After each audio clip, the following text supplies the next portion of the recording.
Imagine for a second being the richest person on the planet. You are sitting at a banquet table, groaning under the weight of the most decadent, mouth-watering feast imaginable. Roasted meats, fresh-baked bread, overflowing goblets of the finest vintage wine. But there's a catch.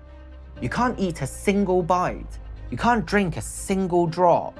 And as you sit there surrounded by unimaginable infinite wealth, you realize with absolute bone-chilling clarity that you're going to starve to death. Worse, everything you have ever loved, every person you have ever loved, is suddenly a lethal hazard to you. One touch and their life is over. This is one of the most famous and most deeply misunderstood stories. The original cautionary tale about getting exactly what you asked for. Welcome back to the Mythology Diary. Today we are diving deep into the ancient kingdom of Phrygia to uncover the story of King Midas and the curse of the golden touch.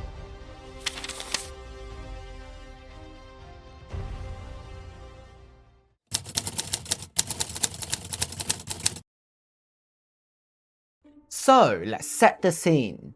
We are in Phrygia, an ancient kingdom located in what is now modern-day Turkey. And ruling over this kingdom is King Midas. Now, Midas wasn't an evil king, he wasn't a tyrant, but he had a fatal flaw. He was impulsive, he was shallow, and he was absolutely obsessed with luxury. Midas loved the finer things in life. In fact, he was famous for his rose gardens.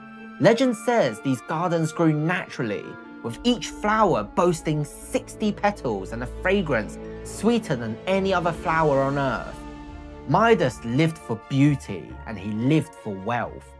Keep that in mind, because that obsession is going to be his undoing. Our story actually kicks off with a completely different character, a guy named Silenus. Now, if you don't know who Silenus is, imagine the oldest, wisest, and absolute drunkest satyr in Greek mythology. Half man, half goat. Silenus was actually the foster father and the schoolmaster of Dionysus, the god of wine, revelry, and ecstasy. One day, Dionysus and his wild, chaotic entourage are passing through the region. Silenus, true to form, has had way too much wine. He wanders off from the group, stumbles through the woods, and eventually passes out dead drunk. And where does he happen to pass out? Right in the middle of King Midas's legendary, priceless rose gardens.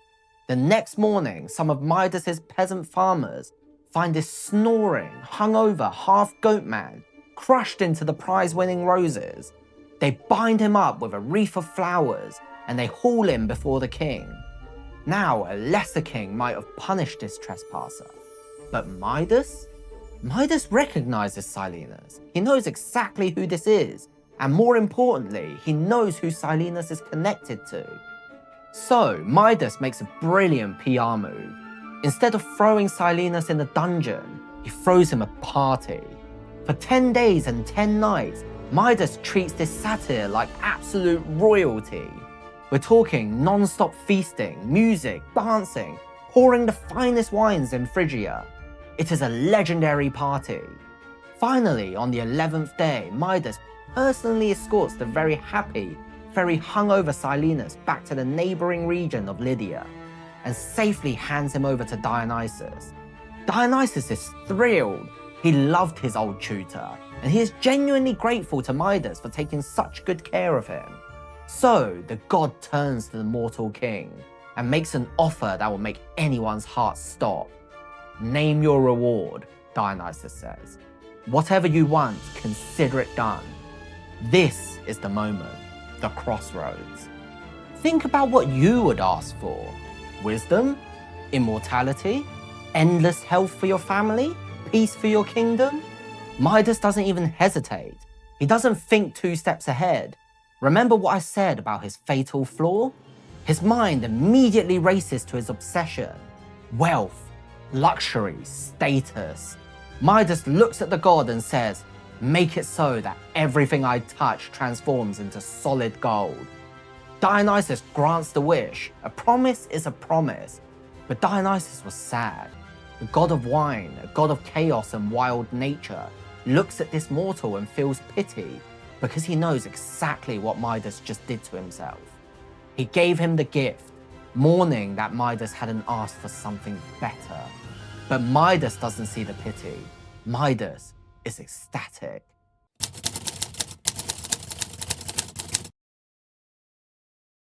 King Midas leaves the god and practically sprints back towards his kingdom to test his new power.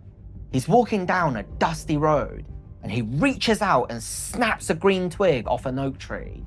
The moment his fingers wrap around the bark, the green fades, the wood stiffens, and it becomes heavy, solid gold. He laughs. He picks up a stone from the dirt. Instantly, a heavy nugget of pale yellow gold. He touches a clod of dirt. It becomes a solid ingot. He passes a field and grabs an ear of wheat, a golden harvest. He picks an apple from a tree. It shines so brightly it looks like he plucked it straight from the sun.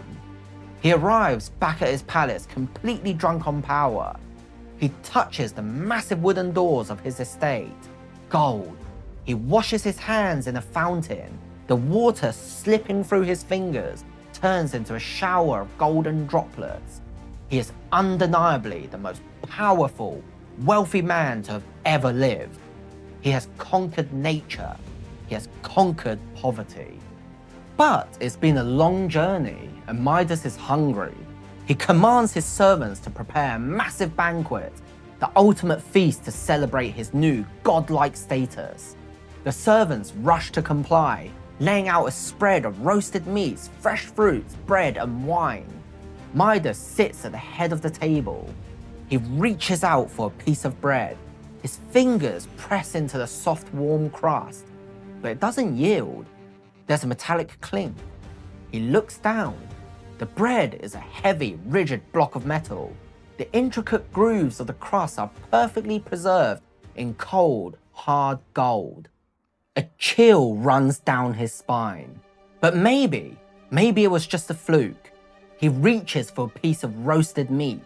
The moment his skin makes contact, the hot juices freeze, the meat hardens, solid gold. Panic begins to set in. His throat is dry. He is desperately thirsty. He grabs his goblet of wine. He uses a cloth trying to cheat the curse. But the moment the liquid touches his lips, the moment it touches his teeth, it flows into his mouth, not as a refreshing wine, but as a choking, heavy stream of molten metal. Midas sat there, surrounded by his riches, and then suddenly he hates them. The wealth he prayed for is torturing him. He is rich, but he is destitute. He is starving in the middle of plenty. The gold is a mockery. And here, in the later retellings of the myth, most famously popularized in the 19th century by writers like Nathaniel Hawthorne, the tragedy takes an even darker, more devastating turn.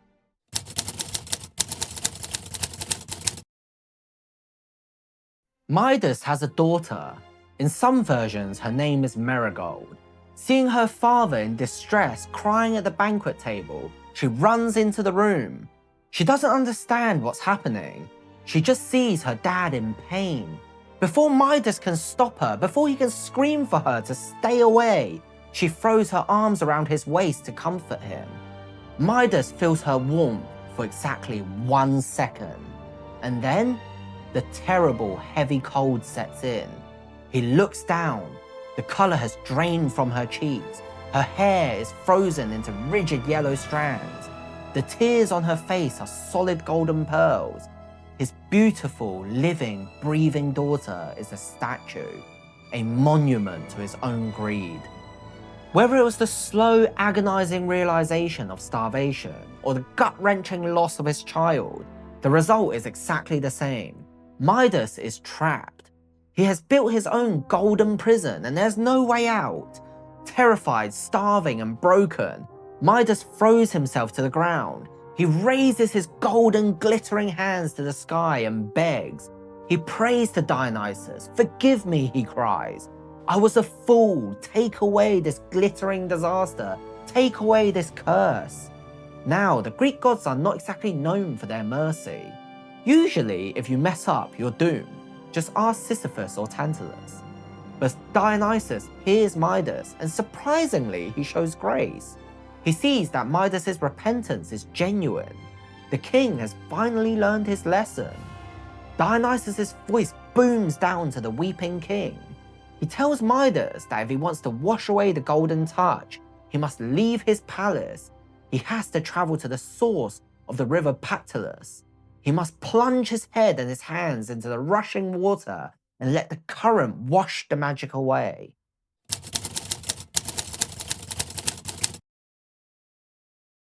Midas doesn't waste a second. He runs, he scrambles over mountains, pushing past the wild forests until he finally reaches the high, rushing headwaters of the River Pactolus.